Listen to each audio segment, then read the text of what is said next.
Јас имам спремено навистина многу материјали, меѓутоа еве времето поминува, а што се вели не започнавме. Меѓутоа еве би сакала овие линкови ќе ги ставиме во описот на видеото, ќе може се да видите, меѓутоа еве да видиме уште неколку линкови.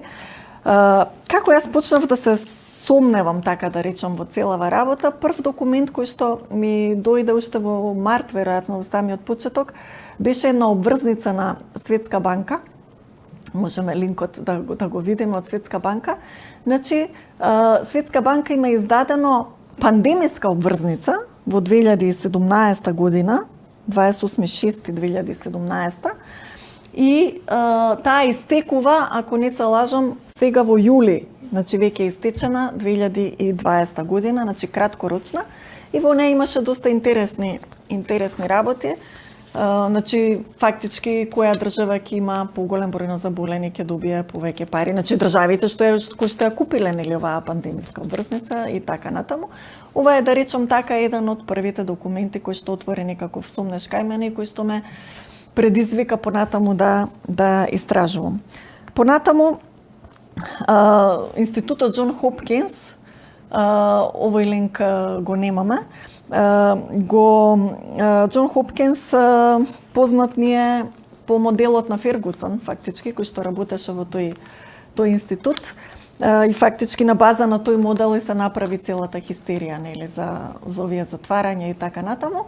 Тој модел предвидуваше дека, не знам, многу таму милиони, 2 милиони, не знам колку ќе починат во сад и така натаму, а до денеска се само 160.000 и нешто, од кои што само 6% се навистина оние кои што немале никаква друга хронична болест, односно околу 10.000 смртни случаи се од COVID. Сите останати 150.000 се со некаква хронична болест, дали диабет, дали кардиоваскуларни болести и така натаму. Впрочем, како што и на самиот почеток беше кажано дека тие групи се ризични и треба да се чуваат, а не целиот народ да се става во карантин. Често се вели дека кога здравите луѓе ги заклучувате, тоа е карантин. Кога ги заклучувате, болните луѓе кога ги заклучувате, тоа е карантин. Кога ги заклучувате и здравите, тоа е веќе тиранија. И навистина, според мене, и тоа и се случи. Сега, на тој Џон Хопкинс институт и на линкот ќе го има во видеото, во описот ќе го видите. Фактички тоа е декември 2019 година и се зборува за некаков си ивент 2001 година, кој што се одржал од страна на Светскиот економски форум. Има и линк директно до овој форум, до овој ивент. И на состанокот на Џон Хопкинс институтот присуствувале Обединети нации фондацијата, присуствувале економскиот форум, Светскиот економски форум, присуствувале ЦИА, присуствувале Централниот Центарот за контрола на болести од Кина и од САД, како и некакви корпоративни членови. И понатаму Ивент 201, може да го видиме линкот, чисто да видите дека навистина постои таков ивент. Не. Претходно овој линкот.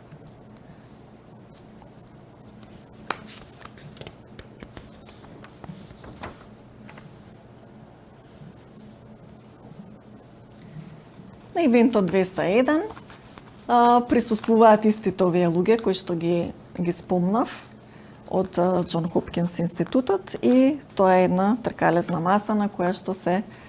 Не, ова е Џон Хопкинс, кој што рековме дека не изгледа добро и нема да го ставиме. После него е Ивент 201. Не е важно, видеото ни е потребно од тој ивент. Значи, таму се зборува за некакви си случаи кога човештвото треба да почне да замислува некаква епидемија, ја нарекуваат, не пандемија, и како тоа, нели, треба ние да се спремиме за некаква си епидемија.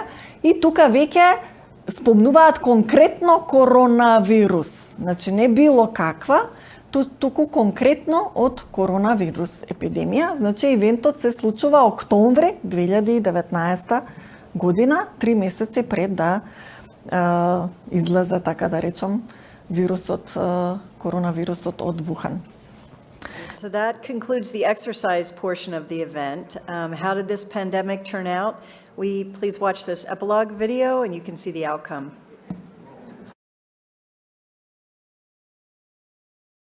The outcome of the CAPS pandemic in Event 201 was catastrophic. 65 million people died in the first 18 months. The outbreak was small at first and initially seemed controllable, but then it started spreading in densely crowded and impoverished neighborhoods of megacities. From that point on, the spread of the disease was explosive. Within 6 months, cases were occurring in nearly every country. At first, wealthy countries with advanced healthcare and public health systems were primarily able to limit the spread of the disease within their borders. As systems became overwhelmed, however, no countries were able to control its spread.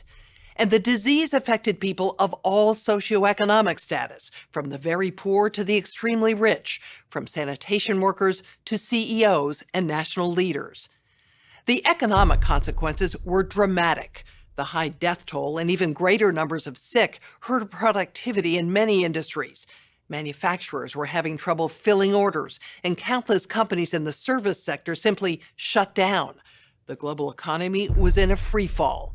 The GDP down 11%. Stock markets around the world plummeted between 20 and 40% and headed into a downward cycle of fear and low expectation. Businesses were not borrowing, banks were not lending. Everyone was just hoping to hunker down and weather the storm.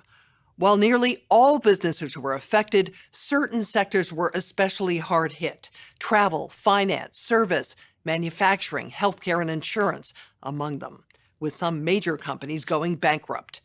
And there were seismic societal consequences as well. The world saw large-scale protests and in some places riots. People were angry about the lack of access to healthcare and medicine, as well as government's inability to protect them from the disease. This led to violent crackdowns in some countries and even martial law. Political upheaval became the rule across the globe. The public lost trust in their respective administrations. Several governments fell, while others were desperately striving to hold on to power. This spurred further crackdowns. Attempts to control media messaging, originally aimed only at health-related misinformation, became used increasingly to quash political dissent. Economists say the economic turmoil caused by such a pandemic will last for years, perhaps a decade. The societal impacts, the loss of faith in government, the distrust of news, and the breakdown of social cohesion could last even longer. We have to ask, did this need to be so bad? Are there things we could have done in the 5 to 10 years leading up to the pandemic that would have lessened the catastrophic consequences? We believe the answer is yes. So, are we as a global community now finally ready to do the hard work needed to prepare for the next pandemic?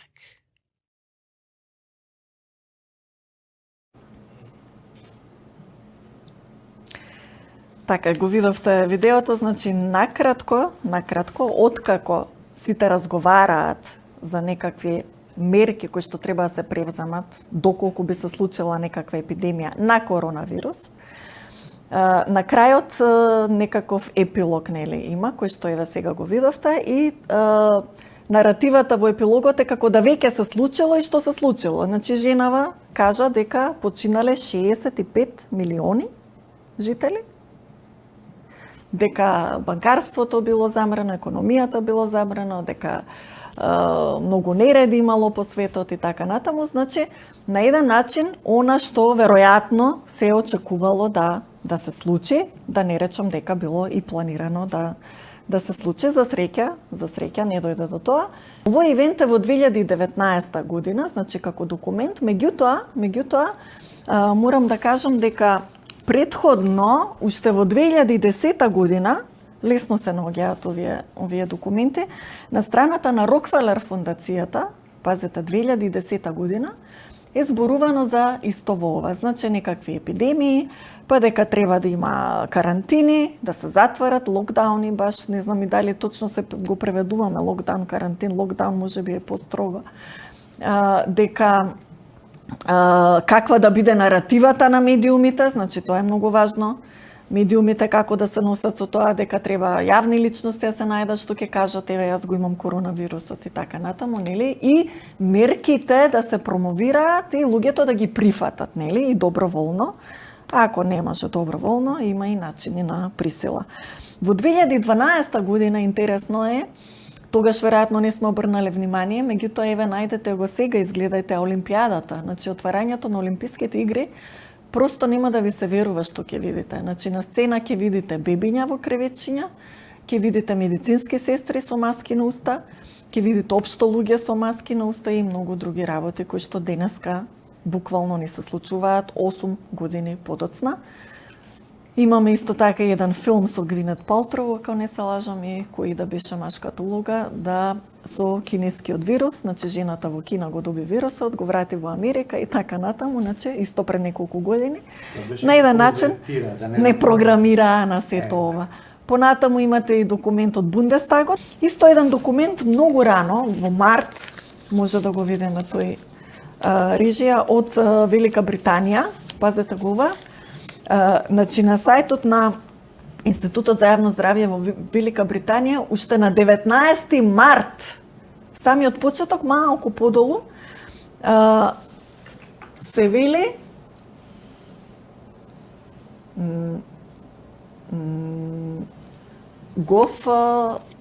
сигурно е во тој линк, режија? Да, 19 март, точно, еве го. Значи се вели дека COVID е тргнат од листата на високо инфективни болести. Дали се разбирам? Страшно. Значи во март тој веќе не е на листата на високо заразни инфективни болести. Меѓутоа и покрај тоа Џонсон веројатно, не знам, беше принуден или што и да беше политиката. На почеток нели изјавуваше нема да има локдаун, меѓутоа после го направи тој локдаун.